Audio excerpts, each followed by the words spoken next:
বিএনপির প্রতিষ্ঠাতা ও সাবেক রাষ্ট্রপতি জিয়াউর রহমানের সমাধিতে শ্রদ্ধা জানানো শেষে প্রধানমন্ত্রী তারেক রহমানের গাড়িবহর পেরিয়ে যাওয়ার সময়ে নিরাপত্তায় নিয়োজিত সদস্যদের সঙ্গে দুর্ব্যবহারের ঘটনায় ঢাকা মহানগর দক্ষিণ শাখা ছাত্রদলের সাধারণ সম্পাদক আব্দুর রহিম ভূঁইয়াকে সাংগঠনিক পদ থেকে অব্যাহতি প্রদান করেছে ছাত্রদল।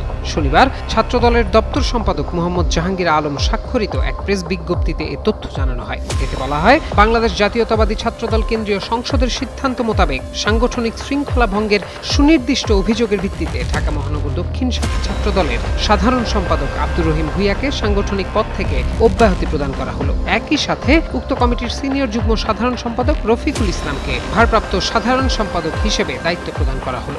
সাংগঠনিক গতিশীলতা ও ধারাবাহিকতা অব্যাহত রাখার স্বার্থে অবিলম্বে এই সিদ্ধান্ত কার্যকর হবে। প্রেস বিজ্ঞপ্তিতে আরও বলা হয়, বাংলাদেশ জাতীয়তাবাদী ছাত্রদলের সভাপতি রাকিবুল ইসলাম রাকিব ও সাধারণ সম্পাদক নাসির উদ্দিন নাসির শনিবার এই সিদ্ধান্ত অনুমোদন করেন। কি হয়েছে? মিনিস্টার ফ্রিজ কিনে হাম্বা জিতেছে। মিনিস্টার ফ্রিজ কিনুন, হাম্বা জিতুন। আরও আছে আকর্ষণীয় উপহার। এর আগে বিএনপির প্রতিষ্ঠাতা সাবেক রাষ্ট্রপতি জিয়াউর রহমানের ৪৫তম শাহাদাত বার্ষিকী উপলক্ষে শনিবার সকালে বাবার সমাধিতে শ্রদ্ধা নিবেদন করেন প্রধানমন্ত্রী তারেক রহমান। শ্রদ্ধা নিবেদন শেষে বের হওয়ার সময় প্রধানমন্ত্রী প্রটোকল টিমের সদস্যদের সঙ্গে ছাত্রদলের ঢাকা মহানগর দক্ষিণের সাধারণ সম্পাদক আব্দুর রহিম ভূঁইয়া সহ কয়েকজন নেতাকর্মীর বাগবিতণ্ডার ঘটনা ঘটে। পরে এই ঘটনার একটি ভিডিও সামাজিক যোগাযোগ মাধ্যমে ছড়িয়ে পড়ে, যা নিয়ে সৃষ্টি হয় তুমুল আলোচনা।